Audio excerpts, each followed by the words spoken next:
आताच्या घडीची सर्वात मोठी बातमी. हिंदू माणूस तेवढा याचा अर्थ त्याने इतर धर्मियांचा कधी द्वेष केला नाही, इतर भाषिकांचा त्यांनी कधी द्वेष केला नाही. सगळ्यांना सोबत घेऊन जाऊनच त्यांनी आपलं आयुष्य पुढे घेऊन गेले. त्यामुळे बाळासाहेबांनी जे दिलेली शिकवण आहे ती शिकवण घेऊनच आपण अत्यंत प्रामाणिकपणे काम केले पाहिजे.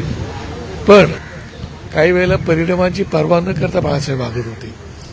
त्याप्रमाणे परिणामांची पर्वा न करता सुद्धा आपल्याला पुढची वाटचाल करायला पाहिजे, एकजुटीने करायला पाहिजे. आणि बाळासाहेबांना जे काही त्यांना आपल्या मनाला प्रश्न विचारून की बाळासाहेबांना मनाला जे पटणार नाही ते आपण न करायला पाहिजे. बाळासाहेबांना हे आपण केलं तर आवडेल का, तेच आपल्याला करायला पाहिजे अशा प्रकारची मला वाटते. आणि मला त्यासाठीच आम्ही आज बाळासाहेबांना आदरांजली मनसे अध्यक्ष राज ठाकरे यांनी या सामनामध्ये एक लेखलेलं आहे, सोबत एक पोस्ट सुद्धा केलेली आहे बाळासाहेबांच्या आठवणींच्या संदर्भामध्ये. त्यांची जी पोस्ट आहे त्या पोस्टमध्ये त्यांनी असं लिहिलेलं आहे की बाळासाहेबांनी सुद्धा मराठी माणसाच्या हितासाठी काही ठिकाणी लवचिकता घेतली होती.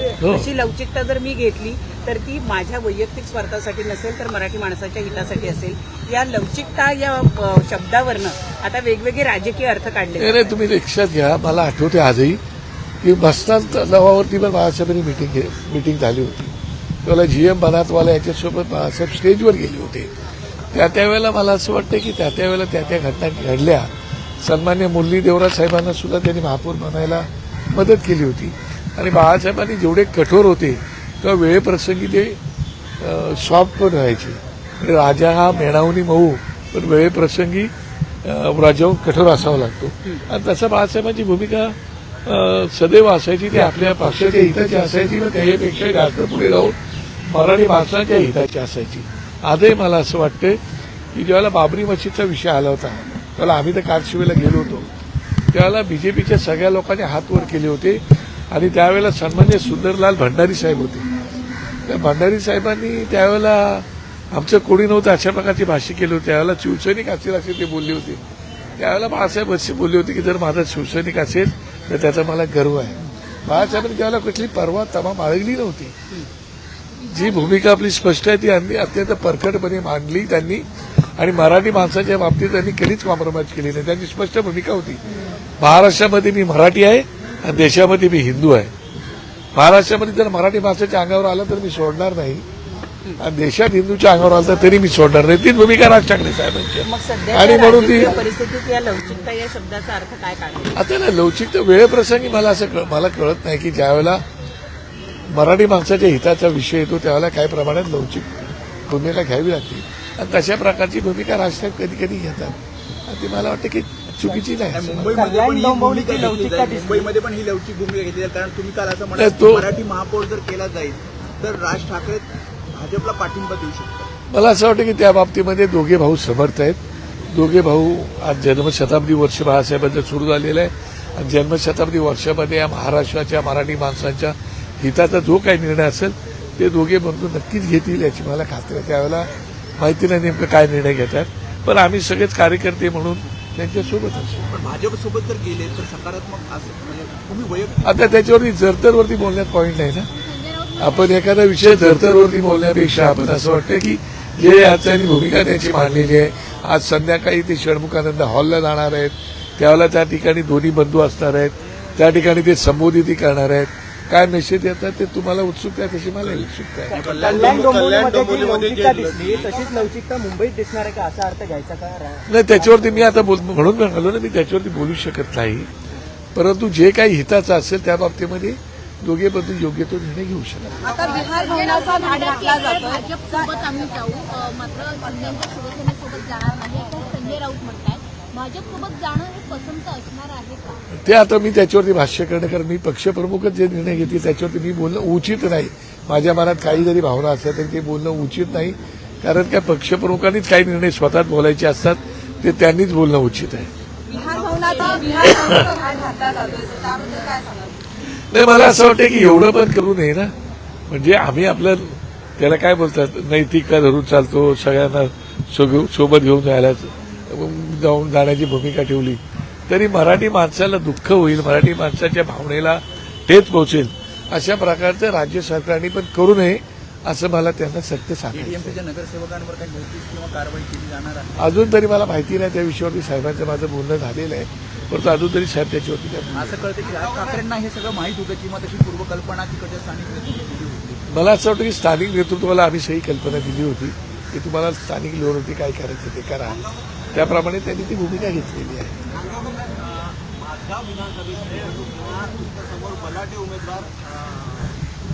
भुजबळ त्यावेळेस तुमची उमेदवारी कशी झाली, कारण की तुम्ही ज्येष्ठ शिवसैनिक होतात आणि बाळासाहेबांकडून जास्त अप्रोच झाला. आज जन्मशताब्दी वर्ष आहे, आजचा दिवस आहे जन्मशताब्दी.